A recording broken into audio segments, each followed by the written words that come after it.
કોટડા સાંગાણી તાલુકાના જિલ્લા પંચાયતના સદસ્ય શ્રી અને કોંગ્રેસના ઉમેદવાર તરીકે જિલ્લા પંચાયત ચૂંટણી લડી રહ્યા છે અને કોંગ્રેસ તરફી ભારે સમર્થન મળી રહ્યું છે તે આપણા જિલ્લા પંચાયતના ઉમેદવાર શ્રીના પ્રતિનિધિ જણાવશે.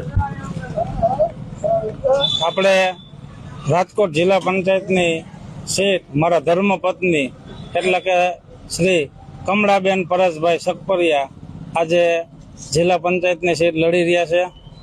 મારી સાથે કોંગ્રેસના તમામ મિત્રો જે તાલુકા પંચાયત લડી રહ્યા છે, ભાઈ શ્રી નરેન્દ્રભાઈ, નિલેશભાઈ વઘાસિયા, ભૂપેન્દ્રસિંહ રાયજાદા, આપણા જીકાભાઈ અને મીઠાભાઈ, હરિભાઈ, આ બધા મારા સાથી મિત્રો છે. અમે સાથે મળી અને અત્યારે આ કોંગ્રેસમાં જબરજસ્ત જનતાની આજ વચ્ચે જઈ અને જનતાની મુશ્કેલી સાંભળી અને